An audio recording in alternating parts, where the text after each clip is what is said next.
Hi, everyone. Welcome to the Revenue Growth Architects podcast. It's me and Xander today.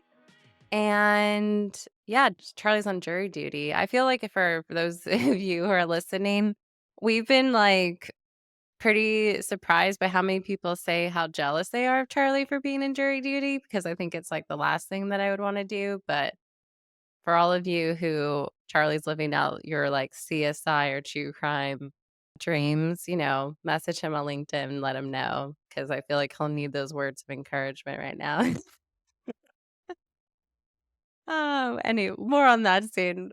But yeah, so today I want to start off with a story like we have been doing. And one thing that we see a lot of times with clients is an overuse of email. Most recently, we have seen at least a company who, I think when you're trying to drum up business, this is like a very easy thing to fall into, but you're getting pressure from your CEO, you're getting pressure from the board of like, you need to drum up some engagement. You need to generate your MQLs. You need to be able to show progress against your accounts that you're actually trying to engage them.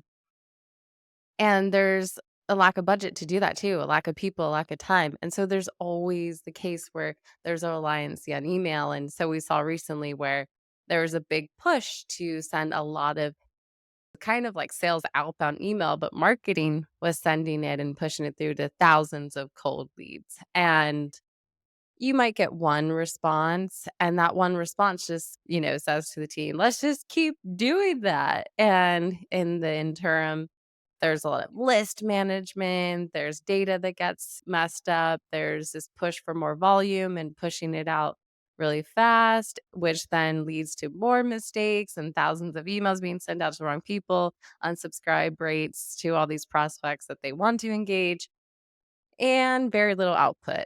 One, they didn't hit their MQL goals that they thought. Yeah, because you don't really generate MQLs from just cold emails. And then two, they aren't getting the SQLs they really want, because if a company doesn't know about you, why would they want to take the meeting even if you had the most amazing email? So this spray and pray tactic is just not working. And CS2 came in with suggestions on what to do to actually meet their goals and maybe preserve their subscribe rates. Sander, how common is that? Have I nailed that? It's just like a tale's old as time, like I've said before, but Yeah, it's one example of many, right? I understand. I mean, you highlighted the true issue, which is we need to be able to do more with less. Oh, I already have a marketing automation tool. Let's just email the database. Or mhm. I already have a data vendor. Let's just bring in 42,000 new records and start a brand new email campaign against them. And they have no idea who you are. And it's far easier to hit the unsubscribe or block spam button than it is to even tell somebody that you're not interested. So you're not getting that Yeah, engagement, but you are getting this fallacy that it's working because you got some engagement. And you're right. ignoring the fact that, like, you're being ignored by a number of these people, and then you're also being outright, like, blocked for future engagement with these people who are unsubscribing. Yeah. And I think that there's been some research that's been coming out. I actually really like a lot of if people don't follow John Miller on LinkedIn, ex Marketo, used to work with him, but some of his content recently about marketing it now. And today, to set the stage, we're going to be talking about how you should approach email strategy in 2024. And I think a big thing to support that is, buyers are a bit numb to email. They're just not engaging with email the way that they used to. The tactics that we're using to try and engage them via email just isn't really working. And a lot of that is when it's done from this like big volume based, or trying to engage people with like your white paper that you graded or whatnot. And the fact is, like, all the other companies are doing that too. But also, people are way less, more resistant to that type of marketing just because we're so numb to it. 10 years later, like, it's very rare that we're gonna get a cold email and be like, "Yes, I want that product," unless it's really, really good, really Mhm. personalized, really timely, and there's, a good enough hook there to and it's not just sent from a marketing automation platform. So, that's what we're gonna talk about today. And actually, that's a good segue, but if I think for the big thing about emails, it's a big part of your buyer experience, and a lot of people think, "Oh, how can I make things more personalized?" So, what do you think, Xander, are some of, like, the kinda do's and don'ts for trying to do personalization for email, especially now, like, after we've seen some clients and people in the market, like, attempt to do it? What do you think are some of the do's and don'ts? Yeah, I think that you really have to start to define what do we really mean by personalization? Yeah. If I think about a sales engagement approach, typically what I'm seeing people do is go out to LinkedIn, figure out where they're working, maybe figure out where they went to college, find something that will grab their eye, right? And you get it all the time. Hey, River Falls. How was it like going to college at River Falls, which was my undergrad? And I get all the time, and I kid you not, I could care less what my undergrad was. So it's like the worst attempt to do some sort of personalization. It's like, great, you looked me up on LinkedIn, but like, you're not solving my problem uniquely. And that to me is what personalization is about. It's not even getting to the individual person, right? We'll talk about tokens maybe a little bit in the future, but like, I just want to make sure that the message that you're sending to me is applicable to where I'm at in my career, in my role, and the problems that I'm trying to solve. Yes, I love that. Oh my god, I got an email like that the other day, and it was like, "Oh, you're in the Bay Area, like, go Lakers if you're a fan." I'm like, first of all, it's actually go Warriors because, like, if I'm in the Bay Area, why would I, like, be a Laker fan? It's all the way in LA, and that's like 9 hours away, like, in traffic, so just it just didn't land well because anyway, so it was one of those things I wanted to respond back and be like I think it was because he was just looking at it being in California, actually, not the Bay Area, but still, that's even more so, like, it wasn't even that relevant, and to your point too, I'll get something about, like, my undergrad or where I'm, like, located, and it's like, that has nothing to do with my wanting to care about, like, what you're trying to say, and so I think to your point, I think the big thing is, like, not so much, like, personalization about, like, the person and trying to look like you have some knowledge on them,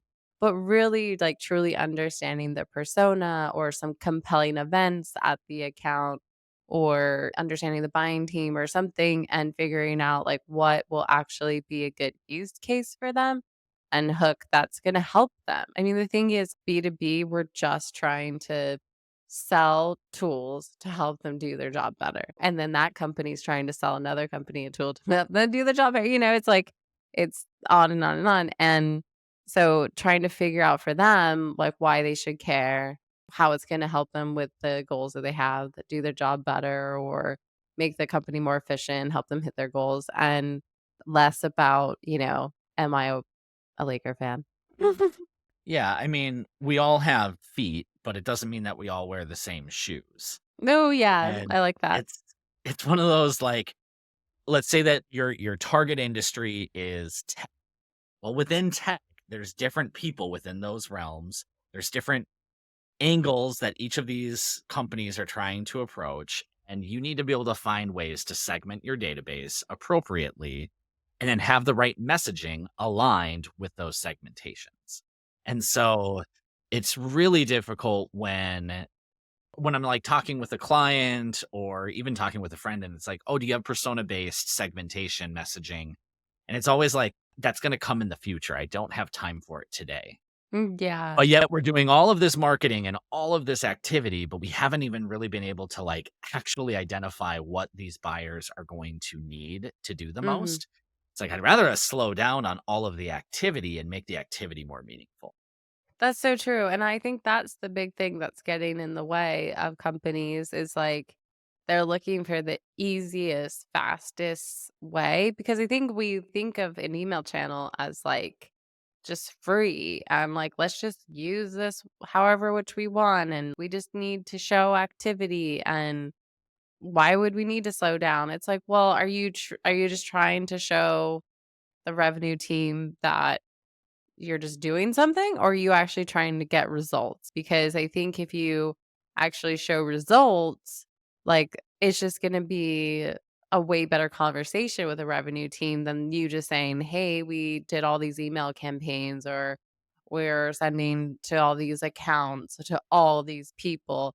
And I think, like, for marketing, you can actually better show the rest of the company, like, even your sales team, what personalization really is, like, help them be more mindful when they're selecting their accounts, who to go after, what research to do, and then provide them with great examples on templates they can edit. And so really lead that because salespeople by nature, like, they're not marketers. And especially like SDRs, they're not really anything yet. They're just trying to figure out their way in the business world because they're usually a bit Yeah, junior. And so I think setting the practices there will help inform, you know, just what works, because a lot of the time, everyone's always gonna go to the quickest, easiest way. So I agree with you, like, nailing down your personas, nailing down your segmentations, really leveraging your funnel data if you don't have any, going back to that to try and figure out where people are in your funnel so you can best market to them appropriately. for sure. What do you think about tokens? Using tokens in your emails? I think that if you are sending large amount of email, even when I say large, I mean like more than just like a one-to-one email and you can double check the data on the person. I'm not a fan usually of tokens unless you're like really confident that the data is good. I just don't think it's really like useful. Yes, for certain things, like if you're sending out some autoresponders or something like that, and you need to leverage their data for an event and confirm it and things like that, that's totally fine, but, like, I just don't see a benefit to, like, using a first name token, especially when it's, like, big boss emails, company name. There's so many ways you can write a company name in the system, and so thinking about how awkward would that look in an email, and it's actually a telltale sign to show that, like, you did send this in mass and it's automated and so forth. And so when we think about email, it's less about like, hey, how can I trick the prospect? Like there's no tricking anyone anymore. We know they know what tools we use. It's more the actual value of the email. What's actually going to land, what's going to be useful to them. Is the content engaging? And that I think is what really matters. Like we send a newsletter and it's not like we do a lot of personalization to the actual person name and stuff like that, even though we could because our database is really clean. But people are gonna be more engaging with it just based on the content alone, not the fact that they see their first name in it. Yeah, provide value. That's the absolute first thing that you should be thinking about is when you're working with your marketing teams and they're saying, "Okay, I need to send out this email because I need to get an MQL." That's value that you're providing at that point. You're just trying to get an MQL or you're just trying to get a webinar registration, right? So what value are you providing that you can highlight with the channel of email? Let's start there, and then I think that we're gonna start to see better email performance going into the new year. One of the things that we're talking about is a lot of the marketing automation side, which Yeah. is really important, but it's also important to think about all of the other tools Yeah, yeah. because the buyer doesn't care if it's coming from marketing or if it's coming from sales or coming from the product. They care it's coming from your company and your brand, right? Mhm. Yeah, and I think that's another thing with, like, we're talking about email in 2024, but it's like right now, over the past few years, there's a lot of email that can come from different tools. Like, there's so many tools at a company's disposal to send email that are hitting your prospects and customers, whether it's your map, your sales engagement platform, even from, like, your product, like, they might be tied up to SendGrid to send out emails if you have a PLG in motion, and then just people, like, alone. And so the more you can kind of incorporate or know, like, large amount of emails or campaigns and stuff being sent out, not just around like, out of your market automation platform, that'll just better help with your orchestration. We've had a few other podcasts about email orchestration at companies, so definitely suggest going and listening to those because we go into more depth, but we can't just think about what's being sent out of the marketing automation platform. it needs to go way beyond that to get a better sense of like, okay, how much email is our company actually sending to prospects and how might we be stepping over each other's toes? Yeah. And I know that there's changes that are coming in 2024, specifically with, I think, Gmail and Yahoo right now, but it's going to continue to increase over time. And it's already been in place when you think about enterprise domains. Of if you get a certain number of emails being sent to the same domain at the same time or within a certain time frame, Yeah. like they're gonna block you. They're gonna completely block your domain. And now you've lost your free channel is becoming useless Mhm. across your prospect base and across your customer base. So it's really critical. Doesn't matter if it's coming out of a marketing automation tool, a sales engagement tool, a product tool, it's coming from your domain and they're going to count it. Definitely. I think a rule of thumb too, like if you're sending more than 50 emails to the same domain in under a minute, which most platforms, if you're sending it all at one time, you could get marked as spam. And that's just like always been kind of recently in place. And so that definitely sways you from like the spray and pray kind of like, let's just pull an email out of Zoom Info or any other tool and just send to them. You need to be very selective. So I think with that in mind, like do the education internally too. Cause I think a lot of the people that are architecting these campaigns are not thinking about that. But if you're an architect and you're seeing like the data, you're seeing the unsubscribes, you're seeing like our lack of email deliverability, get that information out to your teams who are coming up with the strategy instead of then you just having to then like halt that campaign last minute or let them just go ahead with a strategy that just isn't going to work. And this is where mops can really be more strategic, just another way where you can help lead the strategy with the team here. Should we dive into, some of the insights that we can pull around email and maybe some ways that we should be thinking about that next year? Yeah, I mean, maybe I'll kick that to you. Like, when you think about like email performance, and what do you think is kind of a good way to start looking at that? Because I think also a lot of email performance has been tracked back to some vanity metrics like email opens and like general clicks, and I feel like those aren't very useful. So, what about you think now? What's a better way to look at performance for email?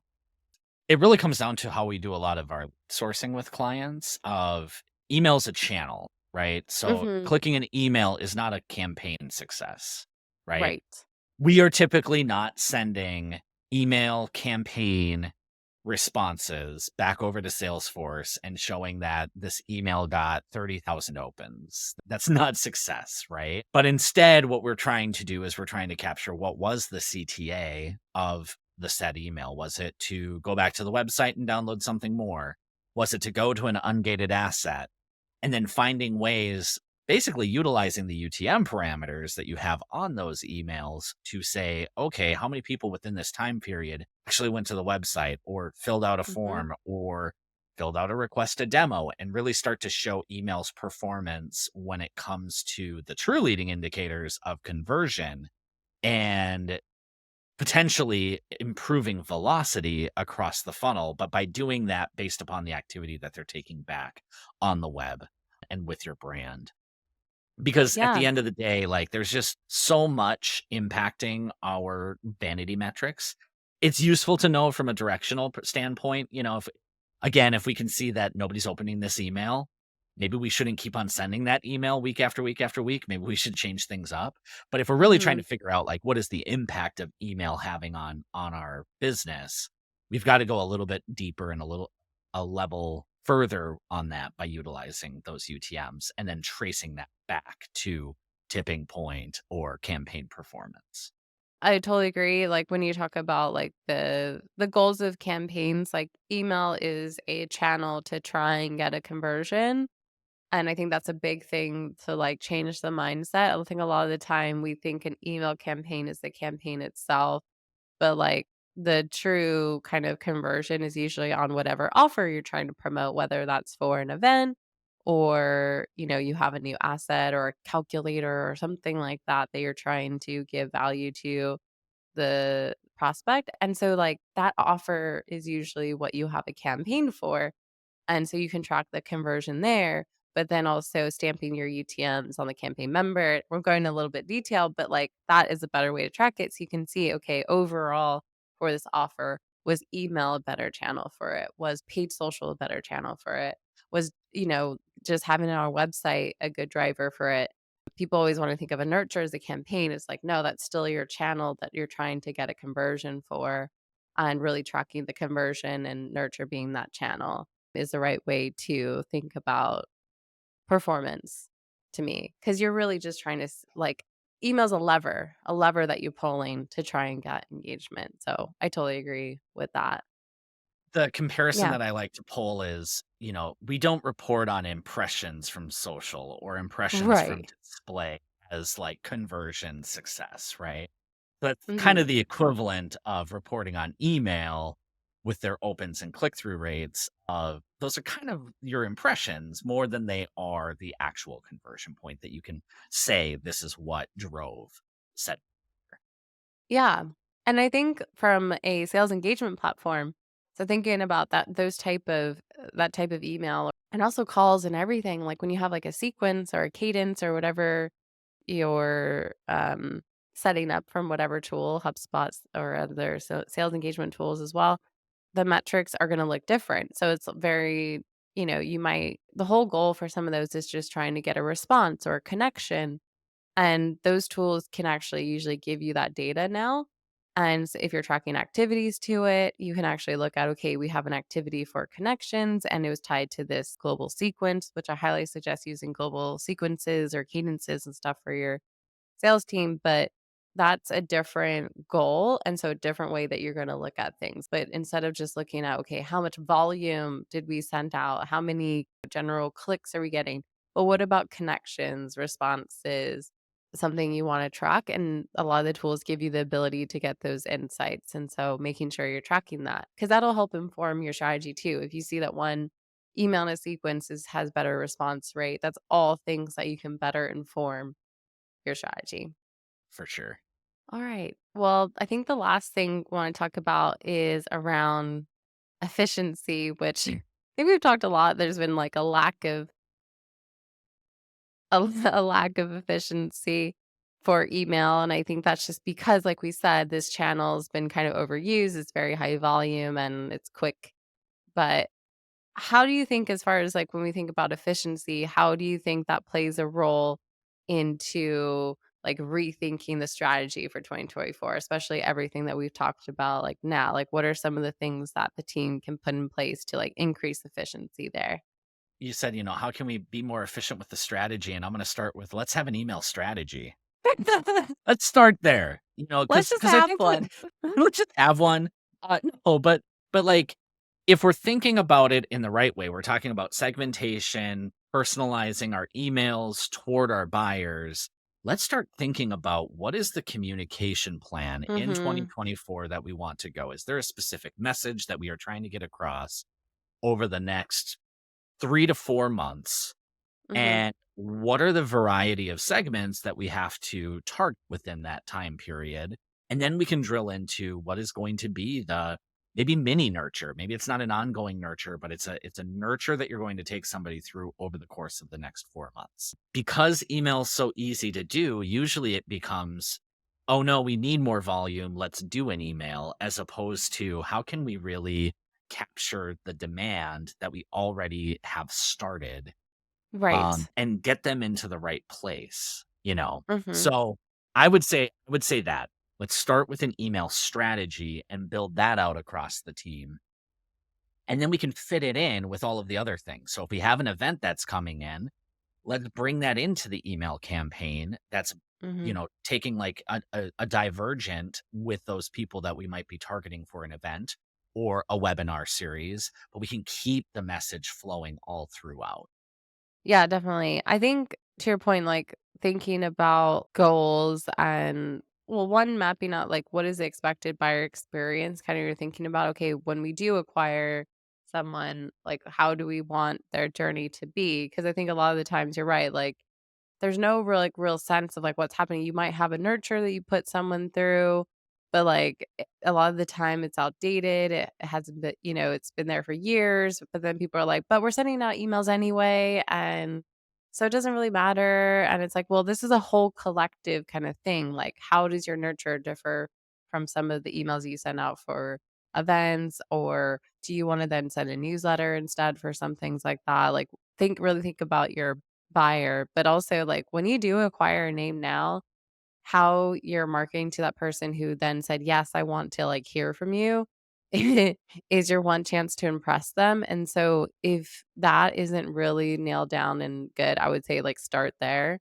before anything else, like you mentioned. And then the second thing is, if you do have a lot of people who maybe in the past were MQLing too early, or you want to adjust, how do we remarket to people who maybe didn't get the due diligence that they have, or if you know that there's certain reasons why people are being sent back to marketing, like really actually using a nurture the way it was previously intended. A nurture was meant to be like to really also re-engage people. It's why people will say sometimes call it like back to nurture instead of recycled.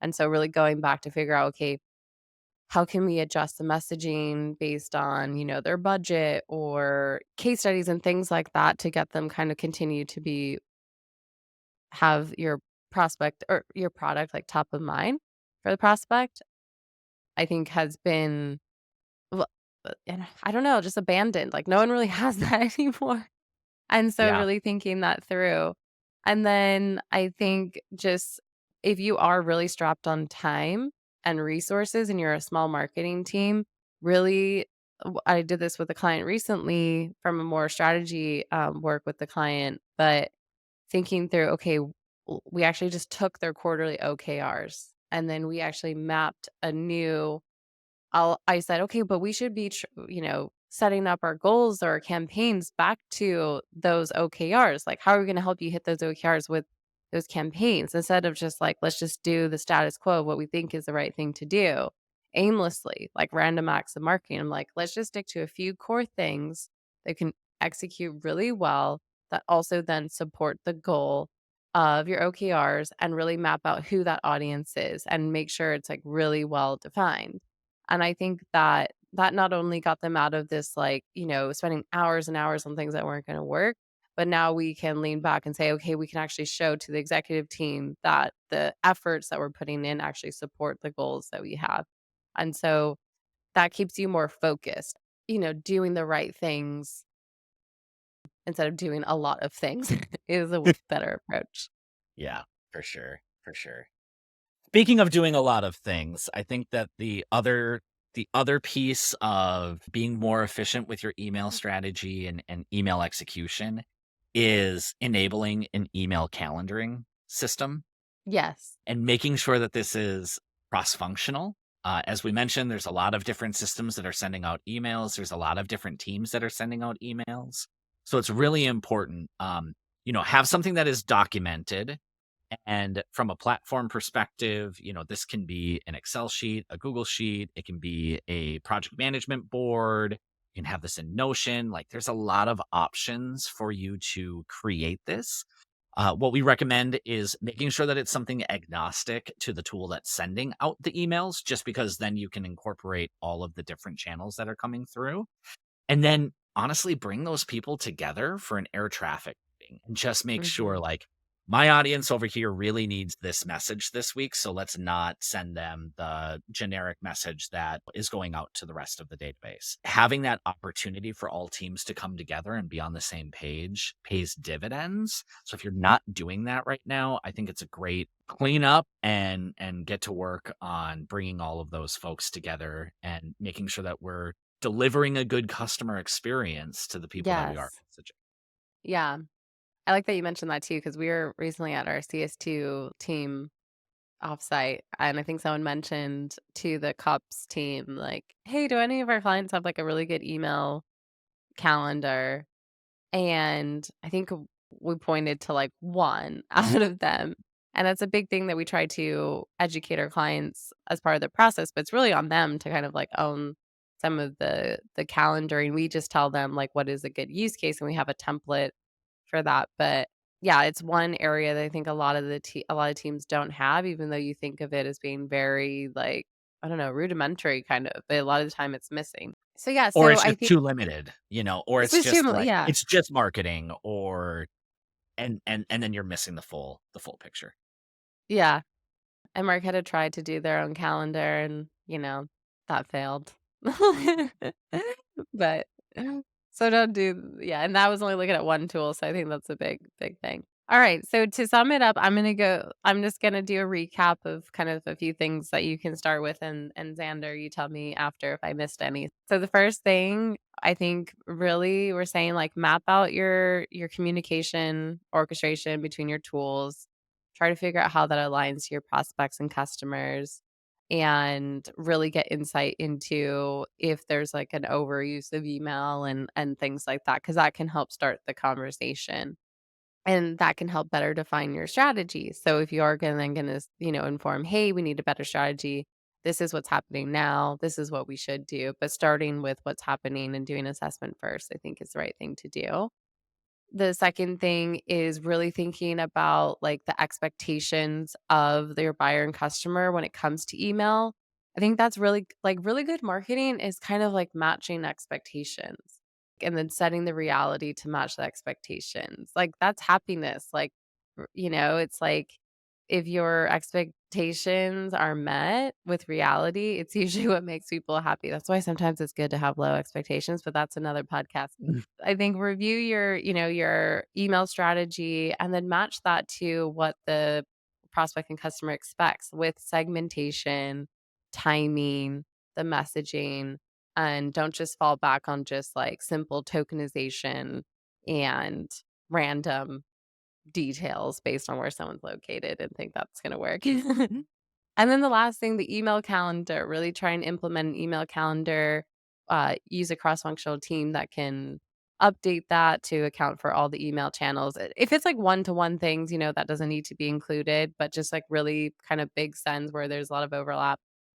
And marketing ops is a great air traffic controller for this. So try and, raise your hand to say like, hey, like, we're going to be really mindful of this. And you can push back to people and say, okay, you want to get this email out today, but there's actually some limits that we want to stick to. And you can even put those limits in your tool as well, just as a safe measure, especially in your marketing automation platform. So not only put in the structure, put in the rigor, put in an email calendar, but also put some system limits in place, I think is a really good thing to do. But yeah, anything I missed, Sander? Not that you missed, but you called something out that we didn't go very deep into that I wanna highlight, and that is around if you've got a 6-year-old nurture, it's time to brush that thing up. Oh, yeah. So maybe at the top of the year or at the end of this year, take some time, take a look at your ongoing programs, see if you have anything, hopefully not 6 years, but even if it's 6 months out of date, there may be new things that you need to brush up on those ongoing evergreen, nurture programs. Just make sure that what you do have running is hitting the right buttons and hitting the right note. Mhm. So take that time now, and I think that you will see a lot of improvement. Awesome, yeah, and, like, maybe making it behavior based, like, there's so many things that you can do, and think about where your leads are coming from, that you can make some changes there and trying to, like I said, match the expectations and delight them with your email instead of annoy them. That's the goal. That's the Um, goal.